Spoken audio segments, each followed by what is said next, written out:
예, 안녕하십니까. 웨슬리 토파보기, 존 웨슬리 토파보기입니다. 제가 이제 다음 주 달력을 보니까 추석 연휴입니다. 다음 주는. 그래서 또 이제, 요즘에 아주 그 휴강을 많이 하네요.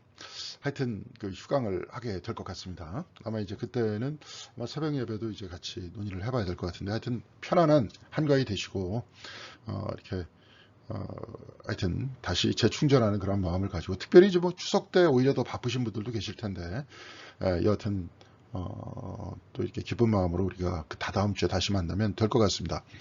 오늘은 제 9장입니다. 제 9장인데 이제 제목이 논쟁으로 보낸 10년이에요. 논쟁으로 보낸 10년.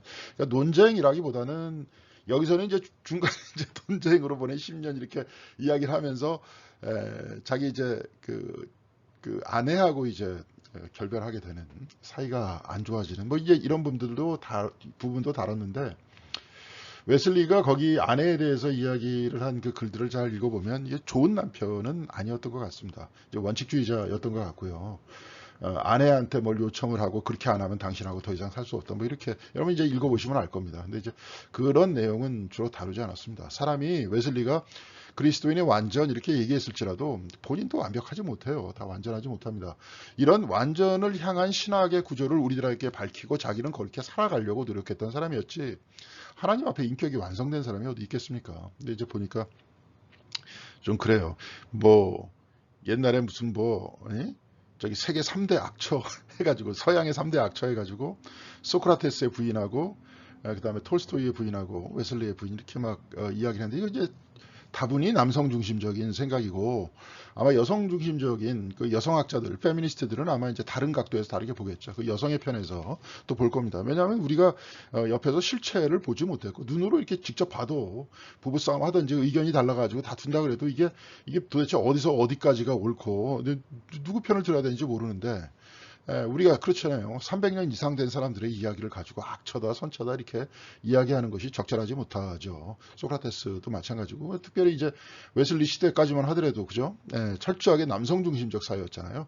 그러니까 모든 그 상황을 기술로 했던 모든 사람들, 썼었던 모든 사람들이 웨슬리 편에서 썼을 것 아닙니까? 물론 이제 지금 이게 케네스 콜린스 같은 사람은 나름대로 객관적으로 쓰겠다 이렇게 얘기를 한다 그래도 그래서 그 부분은 이제 논쟁거리가 있기 때문에 얘기는 안 하겠고요. 논쟁거리. 저는 이제 그런 논쟁을 별로 좋아하지 않습니다. 이 개인적인 일인데, 뭐 그걸 가지고 이렇게 얘기합니까? 물론 이제 웨슬리 전기를 전체적으로 다루는 케니스 콜린스 같은 사람은 이야기해야 되겠지만, 저는 별로 이야기하고 싶지 않습니다. 그럼에도 불구하고, 특별히 이제 저는 이제 오늘의 논쟁거리, 이 논쟁으로 보낸 10년, 이 논쟁이라는 것을 굉장히 중요시 여깁니다. 논쟁이라는 것은 이제 당사자 같은 경우에는 지금 뭡니까? 싫죠. 누구랑 싸우는 게 좋습니까? 싫죠. 그리고 자꾸 이렇게 어떤 사안에 대해서 다투는 거, 그리고 나에 대해서 자꾸 오해해서 엉뚱한 올가미를 씌우는 거, 이게 좋지 않지 않습니까?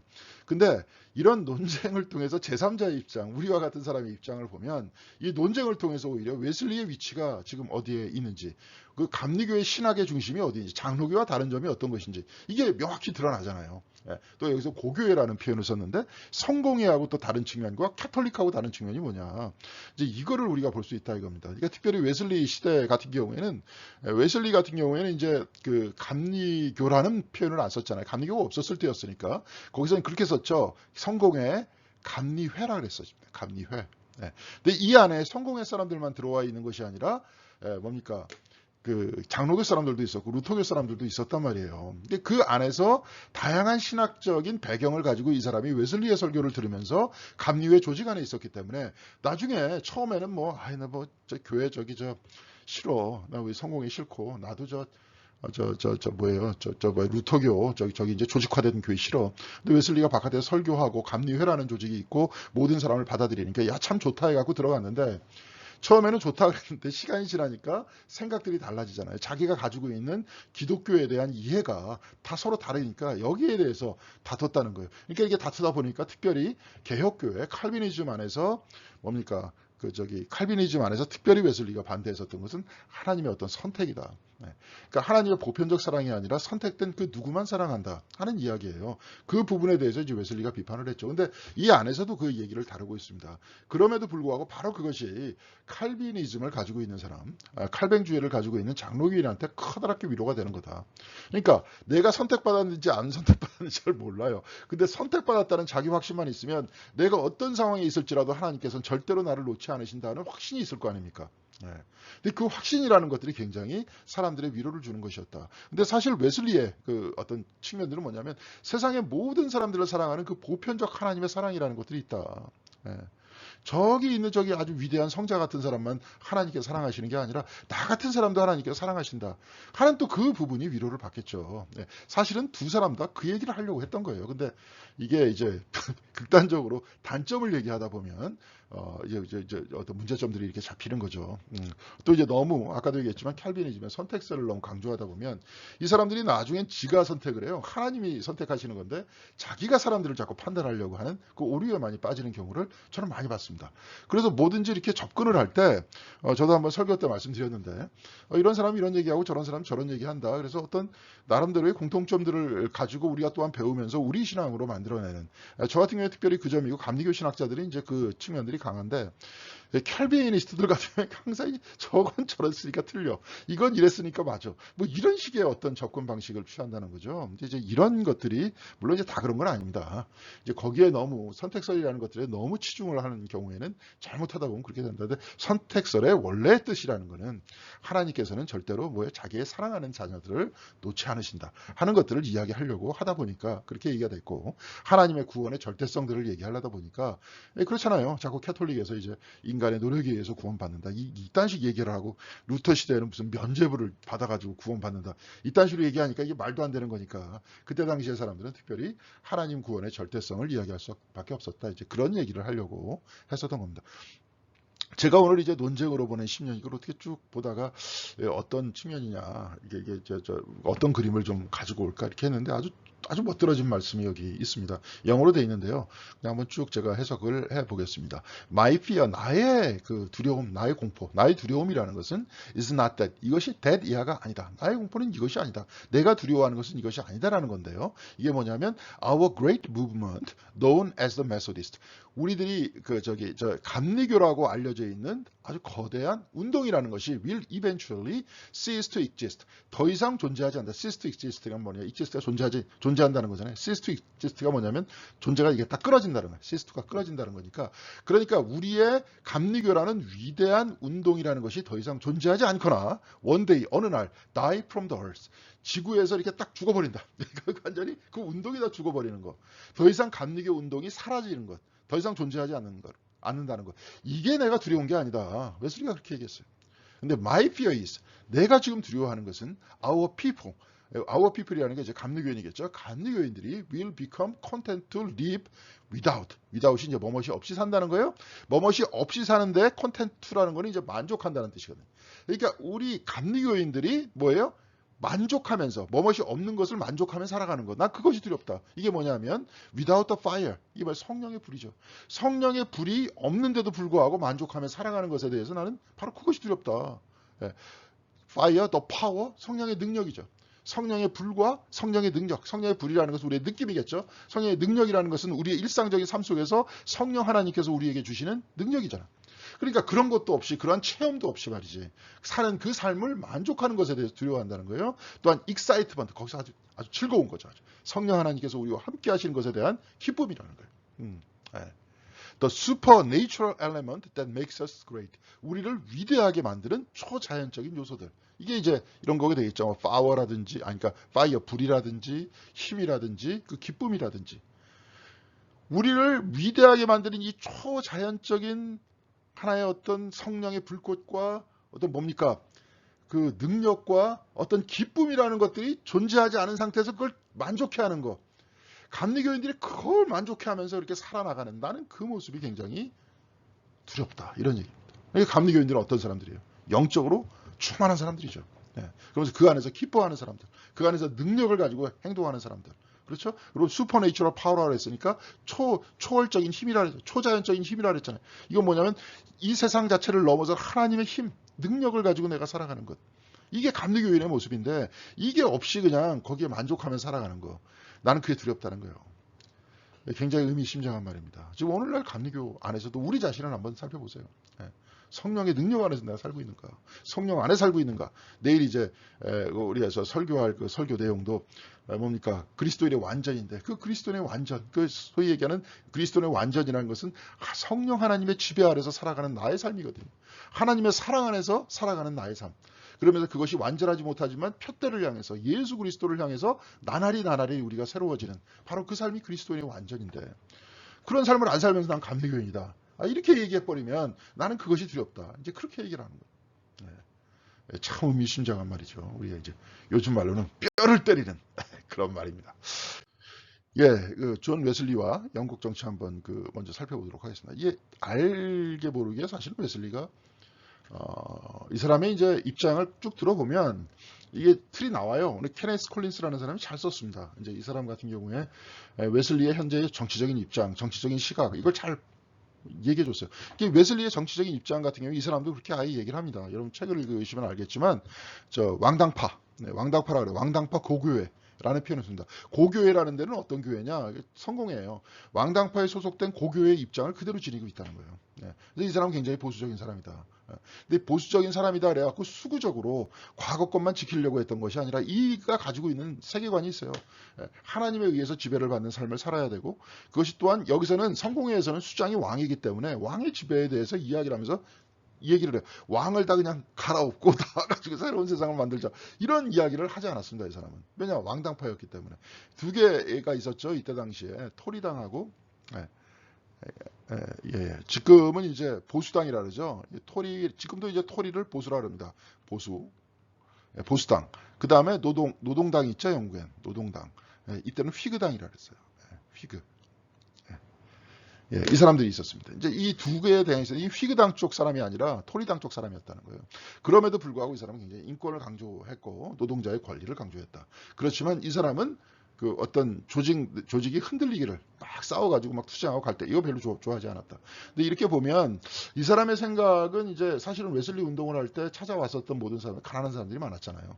그러니까 웨슬리는 또 부자에 대해서 경고하고 비판하는 경우도 많았기 때문에 가만히 보면 이 사람이 이제 특별히 어떤 약자들에 대한 어떤 애정과 사랑이 존재를 하지만 그렇다고 해서 지금 감리회라는 그리고 성공의 목사였잖아요. 신부였잖아요. 성공의 신부와 감리회의 어떤 수장으로서의 어떤 방식이 본인의 조직도 항상 같이 생각했었다는 거죠. 그러니까 본인의 입장에서 어떻게 그 약자들을 포용할 것인가 이 정도의 수준에 머물렀는데 지금 이제 미국에서 보면 감리교는 장로교에 비해서 굉장히 진보적입니다. 그거는 이제 좀 아셨으면 좋겠고요. 이것이 뭐 정치적인 진보 뭐 이런 게 아니라 사실은 성경이라는 책도 원래 진보적이고 끊임없이 자기를 벗어나고 하나님께로 향하는 그런 것이 이제 신학이기 때문에 결국은 진보적이 될 수밖에 없다 하는 내용을 여러분들이 좀 아셨으면 좋겠어요. 하여튼 멜크스라는 사람은 저 웨슬리 시대 영국의 진보적인 정치인이에요. 휘그당 쪽의 진보적인 정치인이었는데 웨슬리는 그 사람에게 정치 자금을 보내기도 했어요. 그러니까 웨슬리도 상당히 심정적으로는 굉장히 진보적이었다는 거죠. 그런데 정치적 자유에 대해서 공방하지 않습니다. 정치에 대해서 얘기할 때 난 잘 모른다 이렇게 얘기했어요. 그 사람 항상 뭐라고 했냐면 종교적 자유에 대해서 이야기를 합니다. 근데 이때 당시의 종교라는 것은 우리가 알고 있는 뭐 기독교 아니면 불교 뭐 이런 쪽이 아니라 예를 들어서 동방종교, 그 다음에 캐톨릭, 그 다음에 지금 감리회, 성공회, 그 다음에 그 뭡니까 장로교, 뭐 루터교, 뭐 이렇게 이제 나눠지는 형태였었던 거예요. 그걸 종교라 그랬지 지금 우리가 알고 있는 이런 형태의 완전히 다른 타종교를 가지고 종교라고 얘기한 것은 아니다. 그렇지만 오늘 우리 시대 때 타종교에 대해서 그럼 웨슬리의 이 입장을 가지고 예를 들어서 뭐 종교적 자유란 자신의 양심에 따라 하나님을 예배한다 그러잖아요. 모든 사람들은 다 모든 기독교인들은 다 하나님을 예배하는 거죠. 하나님을 예배할 수 있도록 우리 자신의 종교를 선택할 자유는 거기에 대해서 관심이 있다는 거예요. 자, 그러면 타종교를 가지고 있는 사람이 이런 형태의 웨슬리의 입장들을 받아가지고 우리가 어떻게 신학을 전개할 것인가. 여기에 대해서는 우리가 논의를 해야죠. 좀 얼마 전에도 뭐 감신대 같은 경우에 굉장히 위대한 교수님, 그분이 내쳐졌잖아요. 정말 내가 볼 때 거의 월드 클래스의 사람이었는데 2단이다, 3단이다, 뭐 종교다원주의를 주장한다. 이렇게 하고 됐어요. 지금 종교다원주의가 내용이 뭔지도 모르고 교인들은. 목사들도 거의 그 변선한 교수에 대한 글을 읽은 사람을 내가 거의 못 봤어요. 그러니까 남들이 이렇게 2단, 3단 얘기하니까 본인도 2단, 3단 얘기하는 거예요. 예? 그런 건 별 의미가 없죠.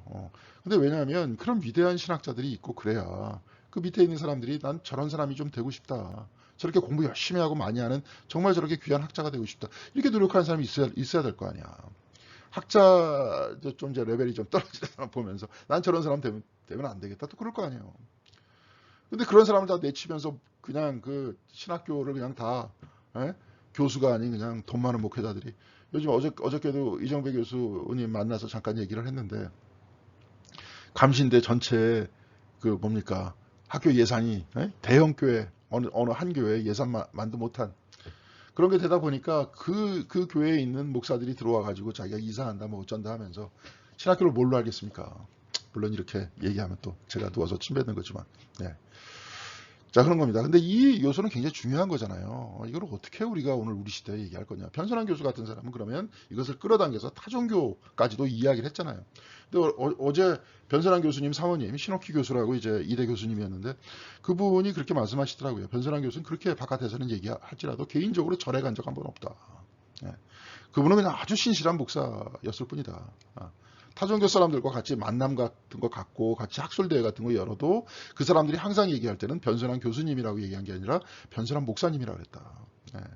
그 사람은 하나님에 대한 내가 보면은 뭐 어제도 저는 굉장히 도전을 많이 받았던 게 그분은 교회 예배를 마친 다음에 옛날에 청계천 그 복귀하기 전에는 거기가 다 헌책방 동네였다는 거예요. 근데 6.25가 끝난 다음에 그 국내에 있는 모든 책들이 다 헌책방으로 들어갈 그러한 시대였기 때문에 그분은 그렇게 예배 끝난 다음에 헌책방을 항상 들리셨다는 거예요. 보통 4시간을 들어요. 4시간. 모든 방마다 다 들어갔대요. 그래서 한 보따리씩 책을 사들고 들어와 가지고 그 책을 계속 읽었다는 거예요.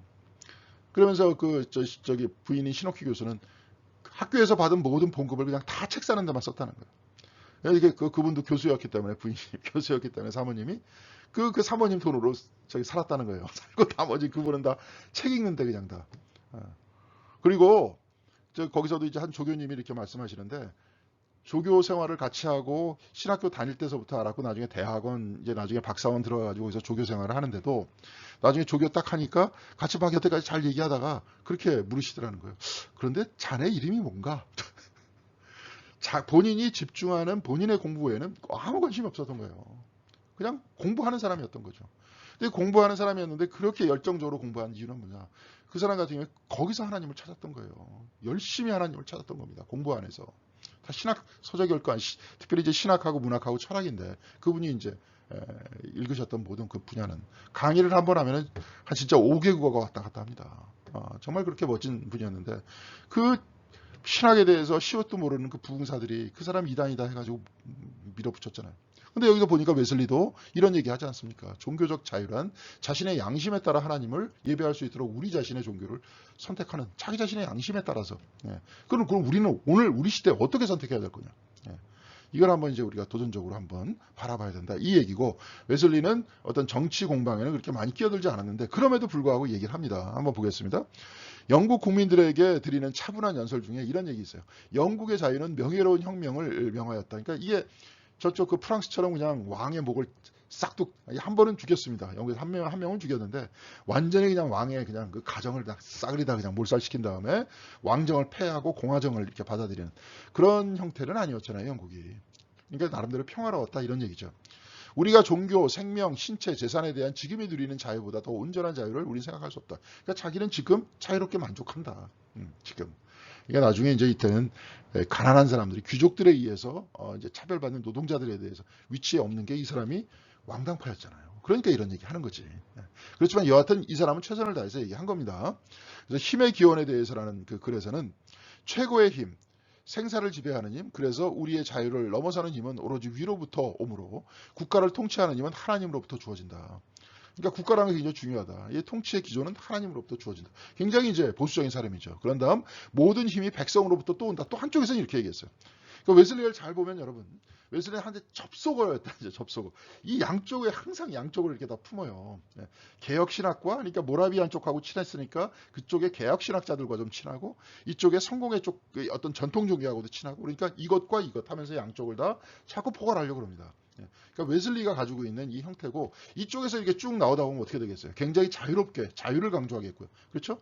또 한쪽에서 이렇게 얘기하다 보면 남들을 이렇게 막 통제하고 뭐 이렇게 해갖고 넌 이래서 잘못됐어, 넌 이래서 잘못했어 이런 게 아니라 새로운 이야기가 나오면 또 새롭게 자기화시키고 그리고 새롭게 우리 신앙으로 받아들이고 이런 쪽이잖아요. 그러니까 이런 쪽에서 하나님의 어떤 통치를 강조하면서 국가라는 시스템 자체가 굉장히 어떤 유지돼야 된다 이렇게 얘기를 하다가 또한 한쪽에서는 또 모든 힘은 백성들로부터 나온다. 그래서 여성 젊은이들이 1년에 40실링 정도밖에 이게 이때 지금은 이제 실링이라는 그 개념이 좀 사라졌습니다. 지금 뭐 그런데 하여튼 굉장히 적은 액수예요. 멀지 못하는 사람들을 배제해버리는 정치 지도자들의 위선. 그러니까 정말 돈을 적게 벌어하고 근근히 살아가고 있는데 저 사람들을 완전히 배제해버리고 젊은이들 뭐 여성들 다 배제해버리고 지네끼리 살려고 하는 거. 난 이런 것들도 반대한다. 이런 얘기 하잖아요. 그러니까 근데 이런 쪽 굉장히 한쪽에서는 진보적인 것 같지만 한쪽에서는 굉장히 왕당파로서의 자기 위치를 지키려고 했었다. 이제 이런 부분도 우리가 염두에 둬야 될 것 같습니다. 지금은 이제 또 특별히 이게 이제 다음번에 보겠습니다. 다음 페이지 이렇게 보면 존 웨슬리의 식민지 노예제도라든지 미국의 독립혁명에 대해서는 굉장히 또 보수적입니다.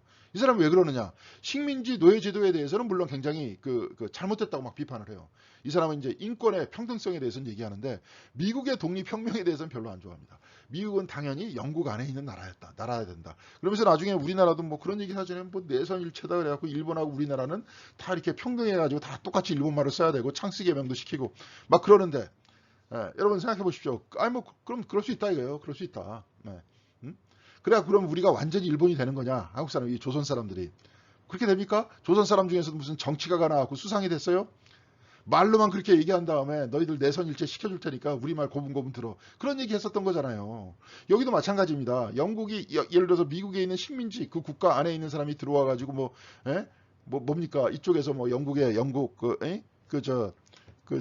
저기 정당에 들어가고 뭐 정치인이 될 수 있어요? 권력을 가질 수 있습니까? 못하죠.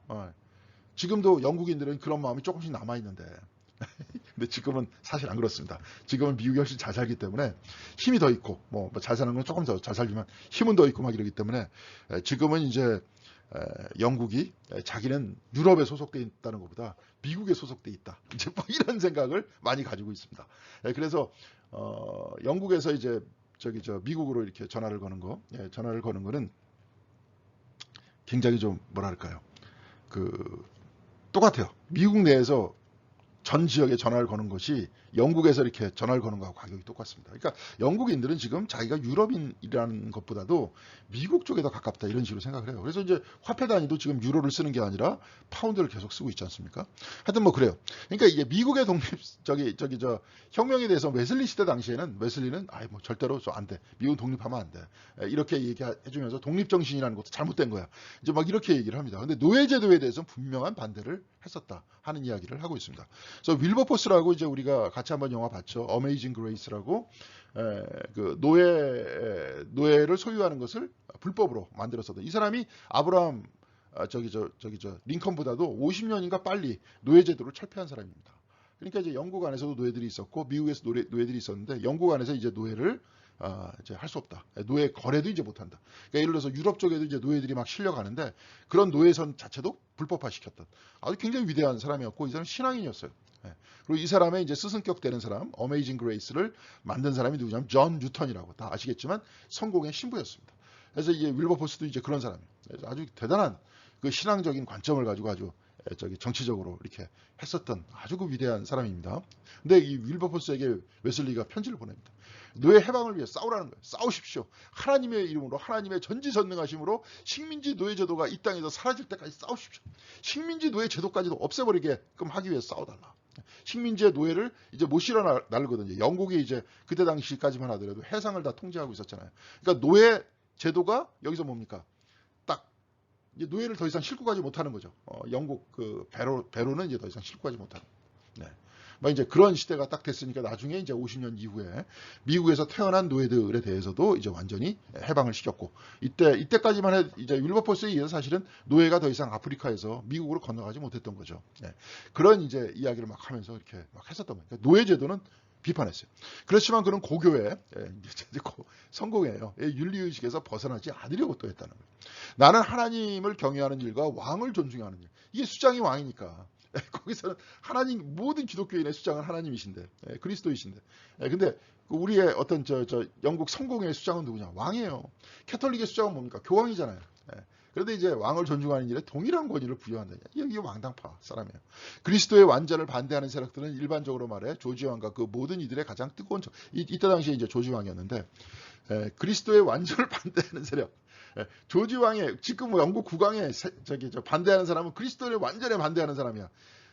이건 개인적인 사적인 얘기죠. 신앙의 어떤 그렇지 않습니까? 그러니까 영국, 미국 내에서도 영국 국왕에 대해서 반대하는 사람은 그리스도의 완전에 대해서 반대하는 사람. 이렇게 얘기하면 거기에 있는 감리교인이 좋아하겠습니까? 좀 이따가도 보겠지만 에즈베리 같은 저 미국 내에 있어서의 감리교 설교자들이면서 신학자는 웨슬리에 대해서 특히 정치적인 측면에 대해서 완전히 또 반대편에 섰다 그러는 거잖아요. 그러니까요, 미국 안에 있는 감리교인들은 웨슬리의 입장을 지지하겠습니까? 저 보수적인 막 이렇게 뭐라고 얘기했겠죠. 자, 그래서 영국의 최고 권력자는 전체 제국의 유익을 위해서 아메리카 식민지 주민들에게 세금을 부과할 법적 권한을 갖는다. 이게 뭐냐면 영국하고 이제 프랑스가 그 미국이라는 그 신대륙을 차지하기 위해서 전쟁을 했단 말이에요. 근데 영국이 이겼어. 이겼음에도 불구하고 그 얼마나 많은 그 뭡니까?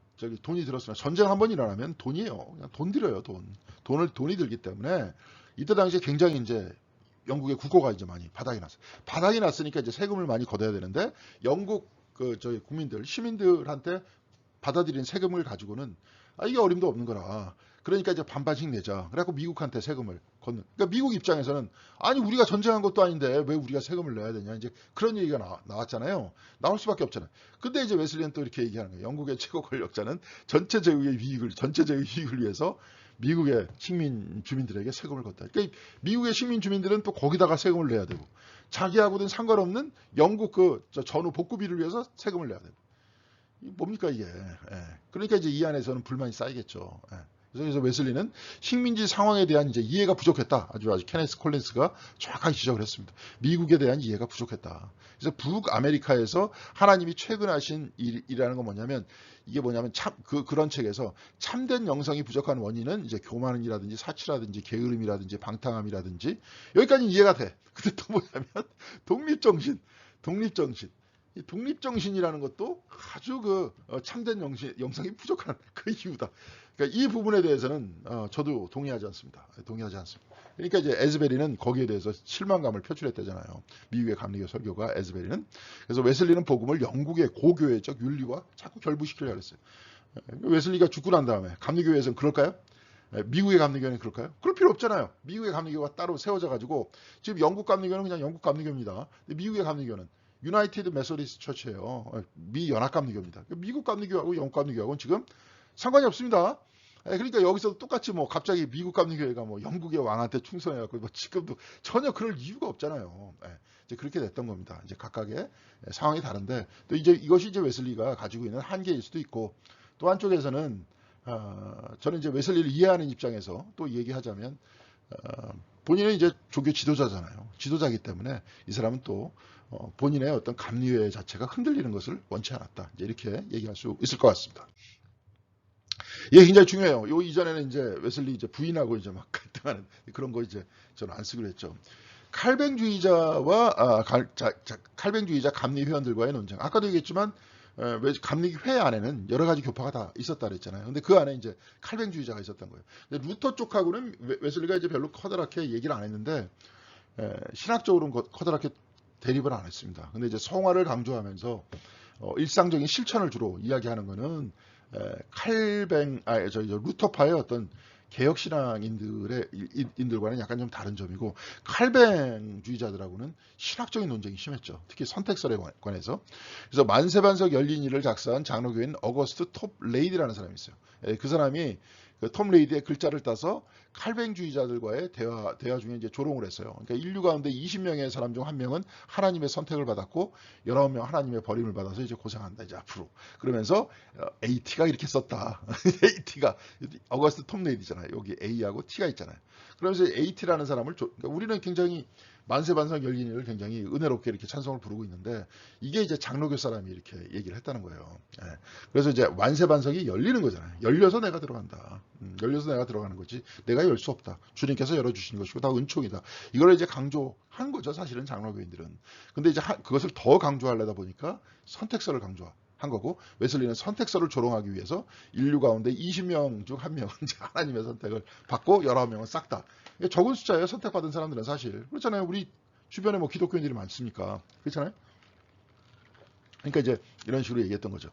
그리고 조지 휘필드라는 사람은 이제 우리가 초창기에 좀 봤죠. 이 글을 읽으면서. 그 사람은 개혁신앙, 특별히 이제 장로교 쪽 사람이었는데 이 사람이 소천했을 때 추모사를 이제 웨슬리가 낭독을 했는데 여기서 이제 영원한 계약과 절대적 예정. 뭐 이게 추모사 얘기해주면 장로교인들 같은 경우에 우리 하나님의 예정이 돼 있는 조지 휘필드 목사가 소천을 받아서 천국에서 지금 거한다는 것이 영원한 하나님께서 우리에게 약속하신 은혜다. 이런 얘기를 해야 되는데 안 했다는 거고 쏙 뺐다는 거예요. 빼고 이제 추모사를 낭독했다는 거죠. 아마 웨슬리식으로 낭독했다는 건 뭐냐면 온 인류를 사랑하신 하나님께서 조지 휘필드도 사랑하사 그를 품어주셨다. 이제 이렇게 얘기했겠죠. 근데 이런 식으로 쭉 얘기하다 보니까 거기 있는 사람들이 저 뭐야 저거 이제 그랬다는 거예요. 장로교 쪽 사람들이. 그래서 감리교 회원 중 장로교인의 후견인인 헌틴턴 백작 부인이 있었어. 1770년 감리회의 연회록을 보면서 딱 보면서 이거 완전히 캐톨릭과 똑같단 말이지. 이게 굉장히 그러니까 이게 감리교는 성화가 있다 그랬잖아요.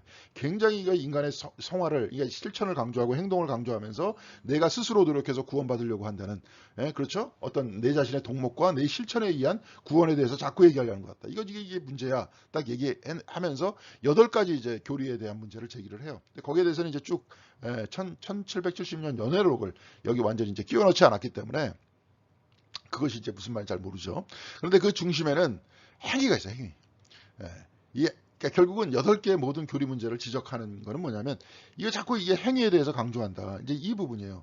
그래서 1770년 8월 7일 연회록에서 행위에 의한 칭의를 의미하는 바가 아니며 우리 주님과 구원자 예수 그리스도만이 칭의나 구원의 유일한 공로다. 이제 여기에 대해서 이제 쭉 얘기를 해요. 그러니까 우리가 행위로 구원을 받는 게 아니라 주님과 구원자 예수 그리스도를 통해서 우리에게 의롭다 하시는 그 칭의를 통해서 우리가 구원을 받는 거다. 이제 그 얘기인데 이제 자꾸 행위를 강조했다. 이제 그런 냄새가 너무 많이 난다. 여기에 대해서 이제 비판을 했던 겁니다. 아까도 얘기했지만 분명히 감리교는 행위를 강조합니다. 성화를 통해서 행위를 강조합니다. 그러면서 저도 예를 들어서 얘기를 많이 했던 거 아니에요. 제가 뭐 새벽에도 한번 얘기를 했었지만 아니 우리가 젓가락질도 열심히 행위하다 보니까 젓가락질 하는 걸 배운 거 아닙니까? 하나님의 뜻대로 예수 그리스도의 제자로 산다. 그렇게 자꾸 행위하고 노력을 해야 우리 자신의 삶이 거기에 있게 되는 거 아니에요. 그렇게 돌을 닦아야 되는 거 아니에요. 한마디로 그 길을 가야 되는 거 아닙니까? 그래야 나중에는 저절로 그 길로 가지는 거 아니에요. 그게 성화입니다. 그렇게 해야 되는 것이 웨슬리는 그렇게 얘기했죠. 죄를 짓지 않으려고 하는 행위 자체가 끊임없이 반복되다 보면 죄를 벗어나서 하나님께로 가게 되는 거 아니냐. 이제 그런 얘기죠. 자, 그래서 회의록에 담긴 이제 신학을 한번 보겠습니다. 행위에 대한 이제 강조를 해요. 하나님의 은혜를 받고자 하는 사람은 악에서 떠나 선을 행하도록 배워야 된다. 자, 하나님의 은혜를 받고자 하는 사람 이렇게 됐잖아요. 그러니까 여기를 무슨 은혜를 받고자 하는 사람이냐? 구원의 은혜냐? 아니면은 성화의 은혜냐? 이제 그걸 쭉 봐야 되는데 겉으로 쭉 보면 이거 구원의 은혜 아니야? 구원의 은혜면 악에서 떠나 선을 행하도록 하는 사람만 하나님께서 은혜를 주시는 거야? 그러면 인간의 행위 자체가 먼저 간다는 거 아니야? 하나님께서 값없이 주시는 은총은 모든 사람들한테 보편적으로 주는 하나님께서 주시는 절대 주권인데 행위를 올바로 하는 사람한테만 주는 거네. 이제 이렇게 이제 이야기가 되는 겁니다.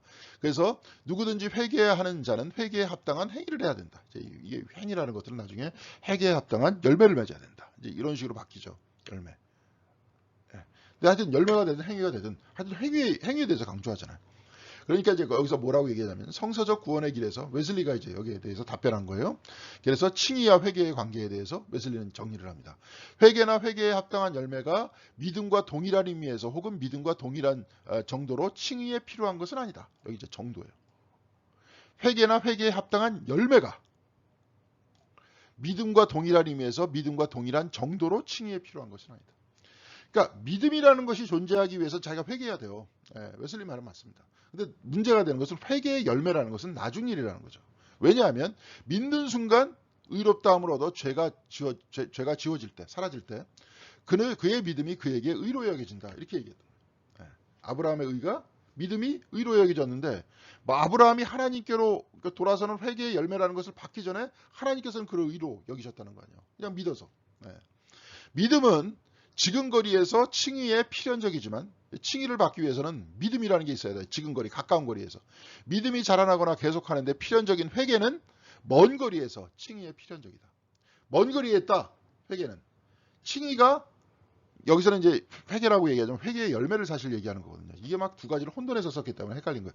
회개의 열매라는 것은 먼 거리에 있고 회개에 의해서 믿음을 갖게 되는데 그 믿음에 의해서 우리가 칭의를 받게 된다. 이 얘기를 하고 싶어 하는 거예요. 그러니까 회개는 믿음에 필연적이에요. 믿음을 통해서 하나님의 은총을 우리는 믿음을 통해서 받는데 이 믿음이라는 것은 사람이 바뀌어야 되는 거죠. 하나님을 향한 삶으로 바뀌어야 되는 거죠. 근데 필연적이에요. 근데 믿음이라는 것은 칭의에 필연적이라는 거예요. 믿음에 필연적인 것은 회개이고 칭의에 필연적인 것은 믿음이라는 겁니다. 그러니까 믿음으로써 우리가 구원받는다는 거예요. 성경에 이렇게 나와 있잖아요. 근데 진짜 우리가 그런 믿음을 갖게 되기 위해서는 뭐예요? 우리가 바뀌어야 되는 거죠. 바뀌기 전에 그냥 자기가 입으로만 그냥 믿는다. 이렇게 얘기해봐야 그건 믿음이라는 것이 하나님의 칭의를 받을 수 있을 만한 믿음이 아닌 거예요.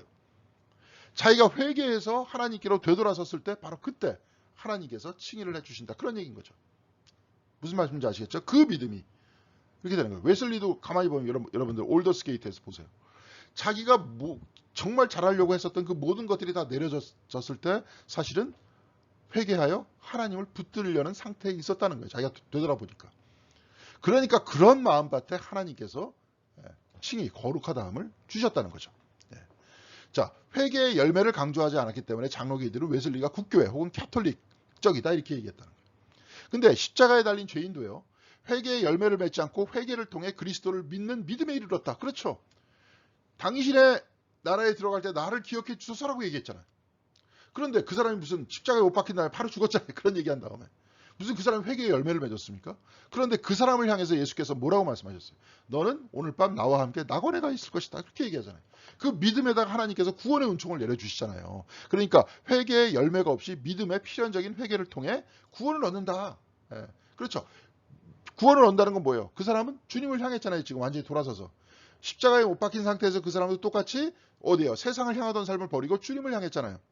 그렇죠. 그럴 때 그 사람을 향해서 주님께서는 너는 나와 함께 낙원에 가 있을 것이다. 그렇게 말했다는 거예요. 주님께서 말씀하셨다는 거예요. 그렇게. 곧 회개에 합당한 열매가 아니라 회개에 의한 믿음에 의해 하나님의 은총이 사람을 의롭게 하는 것이다. 무슨 말씀인지 아시겠죠? 동일한 의미가 아니고, 그러니까 회개와 회개의 열매가 동일한 의미로 믿음과 연결되는 것이 아니고, 동일한 정도가 아니고, 회개와 회개의 열매가 동일한 정도로 나를 의롭게 하는 것이 아니다. 동일한 의미도 아니고 동일한 정도도 아니라는 거예요. 그건 뭐냐? 회개는 믿음에 필연적이고 칭의에 필연적인 것은 믿음이다. 그런 얘기를 하려고 했다는 겁니다. 근데 이 두 가지를 혼돈했다는 거예요. 이건 여러분이 잘 헷갈리니까 몰라도돼요. 이거는 논쟁하는 사람한테는 얻어지는 거지 우리들한테 지금 딱 아는 건 뭐냐면 회개의 열매를 통해 구원하는 얻는 것이 아니다. 믿음에 필연적인 것은 회개다. 그렇지만 그 회개 위에 하나님께서는 은혜를 내려주시고 회개의 열매란 그것도 똑같이 하나님의 은총이다. 하나님께서 그 위에다가 열매를 맺게 해주신다. 그래서 회개의 열매를 통해서 나중에 어떻게 될까요? 실천하게 되죠. 그래서 회개의 열매를 통한 실천은 뭐예요? 성화의 은총이 되는 겁니다. 그래서 하나님께로 이렇게 향해서 나아가잖아요. 그렇죠. 그러니까 구원을 얻는 건 뭐예요? 성화가 아니라 칭의를 통해서 구원을 얻는다. 이 얘기죠. 그러니까 이 부분 안에서는 개혁신학하고 멀지 않다. 그런 얘기예요. 그래서 회개에 합당한 열매가 필연적이긴 해도 의롭게 하진 않는다는 거예요. 진짜 의롭게 하는 건 뭐예요? 칭의가 의롭게 한다는 거예요. 그렇죠. 믿음이 나를 의롭게 하는 거예요. 믿음이 아니라 하나님의 은총이 나를 의롭게 하는 거죠. 그 은총을 받는 게 뭐예요? 믿음이에요. 믿음이 얻기 위해서 뭐예요? 회개해서 획관하게 해야 돼요. 그래야 돼요. 그런 얘기입니다. 곧 행위에 의해서 의롭게 되는 것이 아니라 믿음에 의해서 의롭게 되는 것을 뜻하는 것이고 특히 실질적인 영성을 이야기했던 웨슬리는 회개의 믿음이 곧 칭의의 전제 조건임을 말하는 겁니다. 뭔 말인지 알겠죠? 회개가 칭의의 전제 조건. 칭의의 전제 조건이 회개가 아니라 사실 전제 조건이 믿음이에요. 믿음의 전제 조건이 회개이고요. 칭의의 전제 조건이 믿음이라는 거예요. 그런 이제 순서가 이렇게 있다는 거예요. 열매인 실천은 후에 일어나는 일이고 이것이 이제 성화와 연결된다. 여러분 이제 잘 아시겠죠? 그죠? 성화라는 건 뭐예요? 회개의 열매가 되는 거. 나중에 열매가 나오는 거예요. 이제 또 다른 이제 논쟁이 있어요. 그리스도를 믿는 사람은 받아들이는 하나님과 그리스도에 대해서 들어본 일의 사람들에 대해서 양심의 빛에 따라 하나님을 경외하여 의를 행하는 사람. 여기서 이제 여기에 관한 얘기예요. 하나님을 모르는 사람 그럼 어떻게 구원 얻느냐? 그럴 거 아닙니까? 한 번도 그리스도의 이름을 들어보지 못한 사람. 그런 생각 많이 했잖아요. 근데 여기서 양심의 빛에 따라라고 이야기합니다. 이 이야기는 사도행전 10장 35절에 나와 있는 거예요. 하나님을 두려워하며 의를 행하는 사람은 그가 어느 민족에 속하였든지 다 받아주신다는 걸 깨달았습니다. 이거 바울이 얘기한 거예요. 아까 다원성 얘기했잖아요. 예. 그거 성경책 안에도 이렇게 얘기하잖아요. 그리스도를 몰라도 그 사람이 구원을 얻는 거는 뭐예요? 그가 어느 민족에 속하였든지 의를 행하는 사람, 하나님을 두려워하여 의를 행하는 사람이에요. 예. 그러면 그 사람들 하나님의 이름은 모르지만 그 사람들의 이름 속에, 삶 속에 하나님이라는 이름이 있겠죠. 그렇죠? 그 이름을 부르면서 두려워하면서 의를 행하는 사람. 예. 그런 사람은 어느 민족에 속하였든지 다 받아주신다. 우리는 하나님을 누구라고 부릅니까? 하나님이라고 부르죠. 영어로는 가시라고 그러죠. 일본에서는 감이라고 그러죠. 히브리어는 야훼라고 그러죠. 그렇죠. 히라보로는 테오스라고 그러죠. 다 이름이 다르잖아요. 그렇지만 우리가 마음속으로 가지고 있는 모든 하나님은 같잖아요. 근데 이것을 더 넓혀서, 종교적으로 더 넓혀서, 그러면 아예 타종교 사람은 뭐라고 얘기할 거냐? 여기에 대해서 어떻게 얘기할 거냐? 아까도 얘기했지만 그건 신학자들이 정리해 줘야 될 문제예요. 그렇죠. 그렇게 얘기하죠. 네. 그렇지만 이 사람은 지금 얘기하는 건 뭐예요? 두려워하여 의를 행하는 사람. 그래서 그들의 양심은 어떻게 되느냐? 그러면 그 양심이라는 것은 과연 뭐냐? 양심이라는 것은 하나님과 연결되어 있는 거 아니냐? 네. 성경책 안에서도 바울도 그런 얘기 하잖아요. 여기서 좀 너무 길어질까 봐 안 썼는데 로마서에서 그런 얘기 합니다.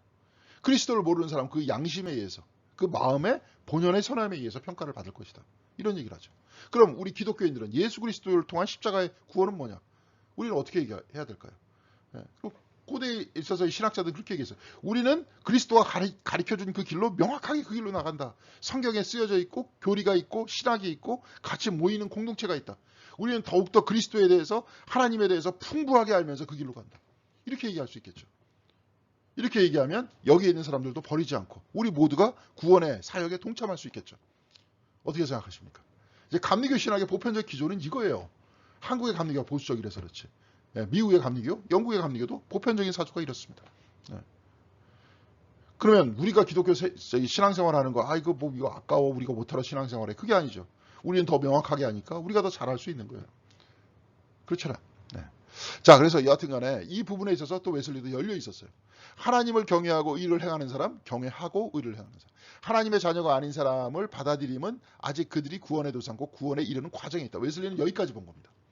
그들 똑같이 구원받는다 이 얘기가 아니라 그들은 뭐예요? 구원의 도상에 있다는 거예요.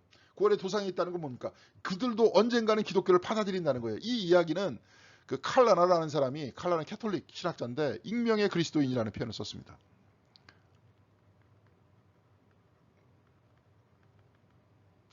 익명의 그리스도인. 이 사람들은 이제 그리스도인이 되는 과정과 도상이 있다는 거예요. 그러니까 익명이라는 것은 알려져 있지 않은 익명의 그리스도인이야. 이게 교회 안의 신학자들이 최대한 나간 겁니다. 최대한 다른 사람들에 대해서 개방적으로 얘기하는 거예요. 이건 이제 포용론이라고 그럽니다. 포용론. 타종교에 대해서 포용론이라는 표현을 써요. 포용. 그럼 아예 타종교까지도 완전히 개방시켜버리는 것. 그것이 이제 다원론이죠. 신학자들은 이렇게 얘기할 수 있어요. 교회라는 공동체보다도 학문적으로 나가니까. 그러니까 아까 변선한 교수 같은 분도 이 다원론에 대해서 학문적으로 비판하면 됩니다. 포용론을 지지하면서. 그렇게 얘기하면 여기서 또 논쟁이 나오면서 자기 자신의 위치가 나오고 더욱더 풍부한 학문적인 결과가 나오겠죠. 그게 신학이에요. 근데 너 이건 잘못했어, 이단이야. 이렇게 얘기하면 안 된다는 겁니다. 알겠어요? 그리고 또 아까도 얘기했지만 변선한 교수도 개인적인 신앙생활을 했었을 때는 절대로 딴 데 간 적 없다. 교회 가서 굉장히 신실한 기독교인이었다. 그리고 실질적인 자기 신앙에 의해서, 어저께도 제가 신학교 교수님을 통해서 처음 들었던데, 이 사람은 다원주의자가 아니다. 이 사람은 하나님밖에 없다. 이 사람은 예수님밖에 없다. 이 사람한테. 그렇게 말씀하시더라고요. 그런 얘기 하려고 했던 거예요. 근데 학문적으로 우리가 누가 우월하다라고 얘기하면 안 되잖아요. 예를 들어서 여기 익명의 그리스도인이다 이런 이야기를 듣고 인도의 신학자 파니카라는 신학자가 있어요. 파니카, 인도 신학자, 캐톨릭 신학자인데 파니카. 이 사람이 인도 사람들은 거의 대부분 힌두교인이다. 힌두교.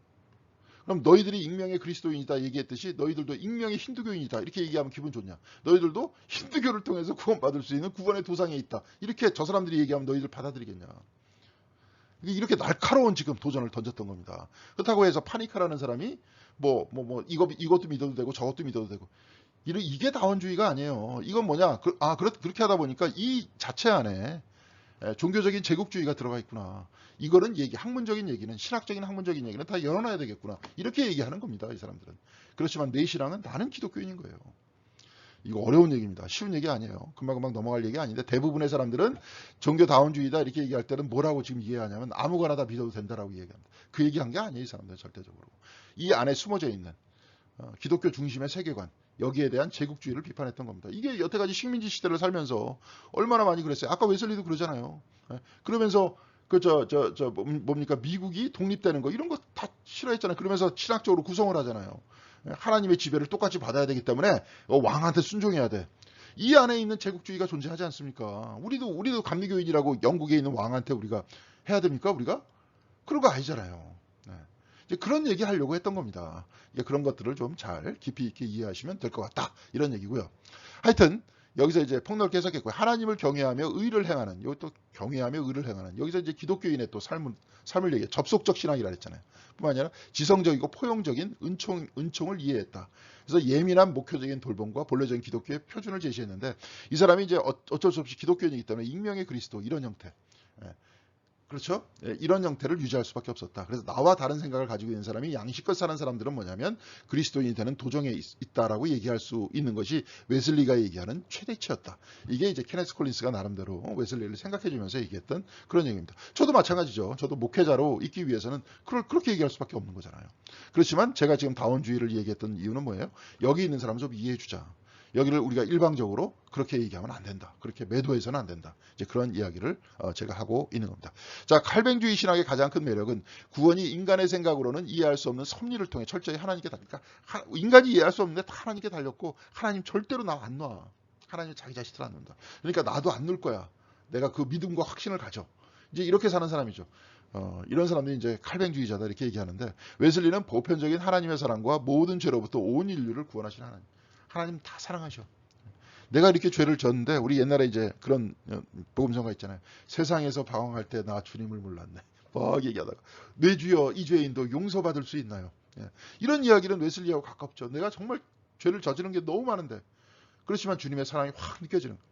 그러면서 이 죄인도 내가 용서받을 수 있습니까? 그럼 웨슬리적인 신앙을 가지고 있어서 용서해 주신다. 하나님께서 못 받아들이는 사람이 못 받아들이는 죄인이 없다. 십자가 위에서 강도도 그 자리에서 받아들이셨다. 그런데 왜 나를 다 받아주신다. 그러면서 나 같은 사람도 구원받았는데 여러분 일이라고 왜 구원 못 받습니까? 하나님 여러분 다 사랑하십니다. 이렇게 얘기하는 게 이제 웨슬리식이고 칼뱅주의식은 뭐예요? 이건 이제 내가 확신은 내가 할 수는 없겠죠. 이게 굉장히 문제잖아요. 하나님께서 나를 선택하셨는지 선택 안 하셨는지 모르니까. 그럼에도 불구하고 뭐예요? 분명히 하나님의 그 크신 섭리가 있어. 하나님의 주권을 가지고 나를 붙드시고 놓지 않으신다. 내가 삶 속에 어느 곳에 갈지라도 하나님께서 나를 사랑하신다. 이제 이런 이야기를 하려고 하다 보니까 저기까지 나갔고 이게 이제 신학 논쟁으로 가다 보니까 엉뚱한 얘기로 지금 갔다는 거죠. 아까 다원주의 얘기 비슷하게. 여기 웨슬리 신학도 역시 마찬가지로 그렇게 된다는 겁니다. 자, 이제는 좀 신학 논쟁 얘기를 한번 들었습니다. 이게 전문적인 얘기는 사실 조직신학적 얘기이기 때문에 더 깊이 들어가면 좀 그렇지만 그래도 신학 논쟁 재밌죠. 재밌습니다. 이제 계속 이런 거 생각하는 사람이 조직신학자예요. 그래서 여기에 대해서 또 논쟁, 책을 읽고 그 논쟁에 참여하면서 우리 자신의 어떤 신학적 이해 반경들을 넓히는 사람, 이런 사람이 조직신학을 하는 사람들입니다. 여러분들 수고하셨고요. 다음 주는 없습니다. 다음 주는 없고, 자 보니까 지금 뭐 이게 보니까 거의 다 됐습니다. 이게 쭉 보니까 이제 나중에 다음 시간에 감리교회 제 10장 감리교회를 이제 설립하는 거, 이거는 이제 웨슬리가 이제 죽은 다음에 하고 그 다음에 여정을 끝내며 그래갖고 이제 짧게 글을 쭉 쓰고 있어요. 그러니까 다음 시간 내지 다다음 시간, 그러니까 추석이 끝난 다음에 그 다음 시간이 거의 끝이 될 것 같고요. 그 다음 시간은 한번 오프라인에서 만나서 우리가 한번 또 책거리를 한번 할 수 있도록 그렇게 얘기 한번 하겠습니다. 그리고 그 다음 책은 이제 우리가 뭘 할까도 한번 얘기하는 그런 귀한 시간 가질 수 있도록 하는 것이 좋을 것 같습니다. 자, 여러분들 긴 시간 수고하셨고요. 오늘도 주님 안에서 충만해지시길 바라겠습니다. 감사합니다.